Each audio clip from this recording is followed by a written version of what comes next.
going on, YouTube? I tore some things apart and I have some projects going on. Let's see what we're doing.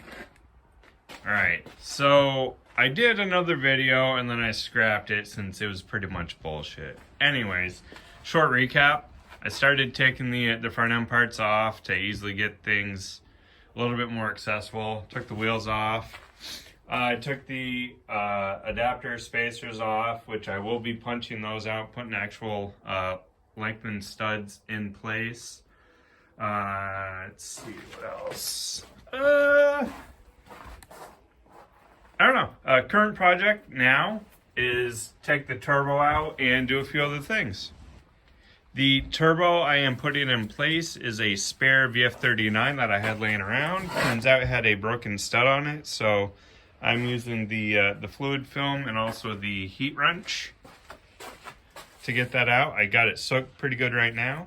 The other things I actually have going on, I am installing a IAG air oil separator and also a universal coolant overflow catch. I got some gaskets. These are the wheel studs I am putting in place. They are extended H&Rs. From an old spacer kit I had laying around. What else? Let's see. So while I have that broken stud on the turbo soaking, I'm going to go back at it with a heat wrench in a little bit. For now, I'm going to start, I guess, punching out the cut wheel studs that were in place for the old ISC adapters. Also gonna take the springs and struts out. I do have, crap in my face. I do have some coilovers I am throwing in. I just got to make sure the top hats are correct. They came from the Forester when I bought it. Not sure what top hats are on it. It might be the Forester top hats. I don't know if they were just takeoffs from something else and the guy made them work previously, but anyways, those are going on this. Since these 04 STI springs and struts are pretty spanked. I will also be doing pads and rotors eventually. I gotta re-bleed the whole system since the brake pedal feels like sponge, and that is not that comforting. But I am going to start digging into stuff. Okay, so to get a stud out, you need a hammer. Let's see.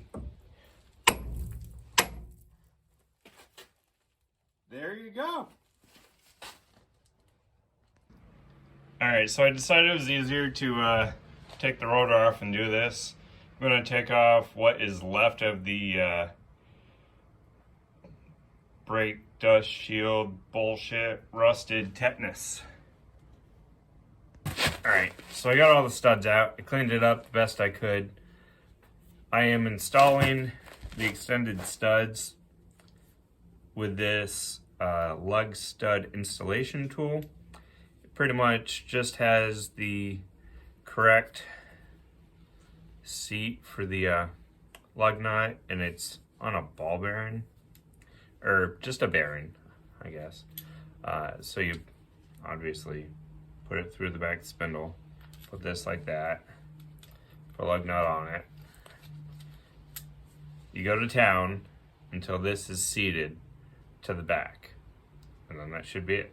So let's see how my $20 Amazon installation tool works. All right, here goes nothing.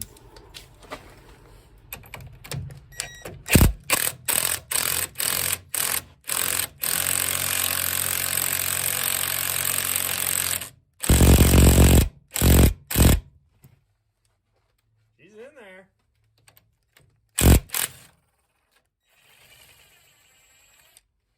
And it is installed. Now let's do 4 more for this corner.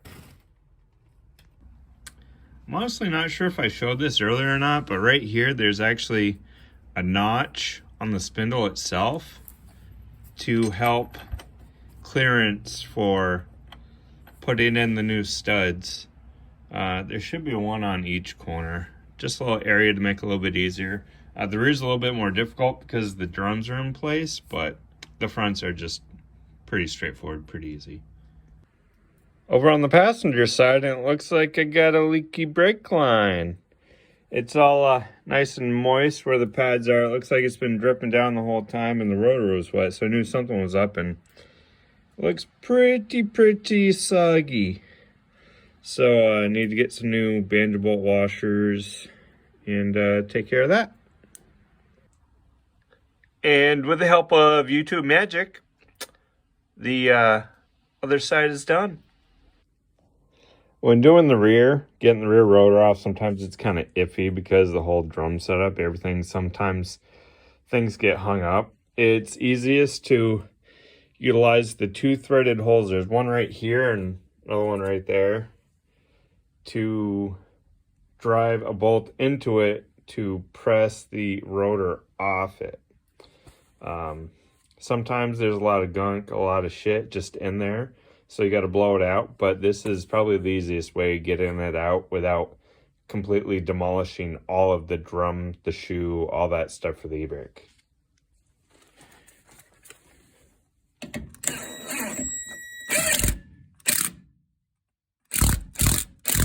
you can see it pulling off a little bit. Yes.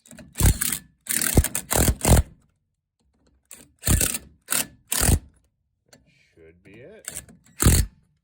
Or it brought all the drum with it. Or the shoe, I mean. We'll see. Nope. Shoes are still intact. That's a plus. Got to blow that off because there's a lot of rusty shit in there. But yeah, let's see about driving these studs off now.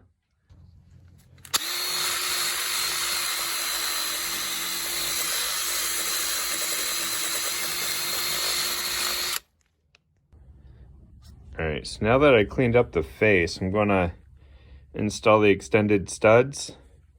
There was the ABS ring thing behind the other studs that I had to get out of the way. This car doesn't have ABS, so I undid the Allens, and then I pretty much broke the thing because I'm not taking the whole wheel bearing spindle apart just to take that off.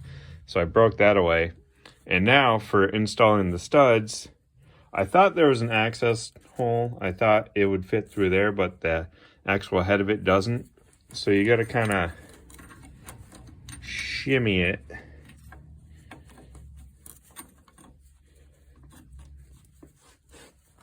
Hold on. I had to adjust it a little bit by hand. So you got to kind of cram it in there and get it in the hole. And then readjust it, and then it pulls through. There's easier ways to do this, probably, but this is how I'm doing it. Alright guys, on the last one for this corner, I think I got it down packed now. Scoot it in there, just like that. Then you get it started, alright? You just turn it a little bit. Boop. And that side is done. I just got one more corner and then I am all done doing the studs. Well, I'm on the last corner and I had a pad fall apart and one of the e-brake shoe pin thingies kind of committed suicide. Luckily, I got extra hardware and I needed to get pads anyway, so oh well.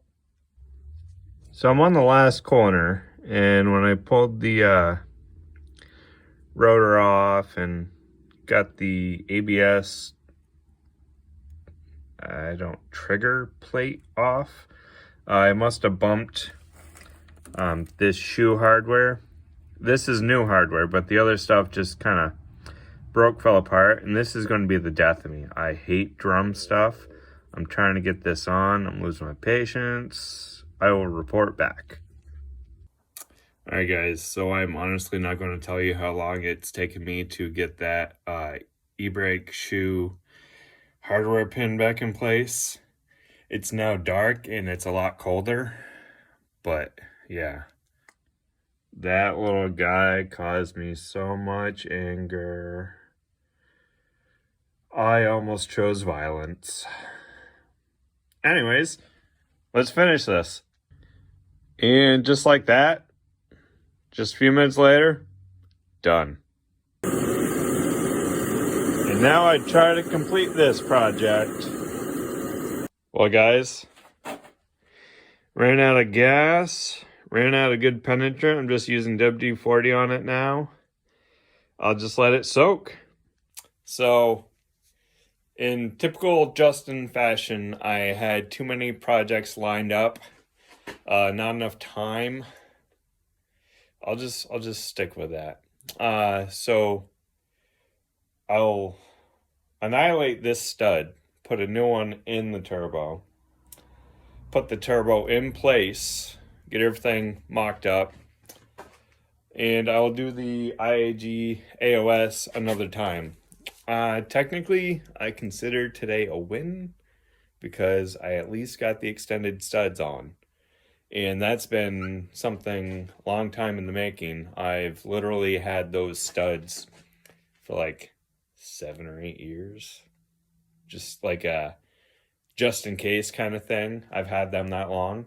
Finally putting them into action. Finally on. Next weekend, I'll probably do pads, rotors all the way around. Fix the leaky caliper. Flush the brake fluid, bleed the brakes, all that shit. Put it back on the ground. Have the turbo, the AOS, sometime. And the only other thing I want to check out is the oil leak. If I have all that stuff, like good to go, done,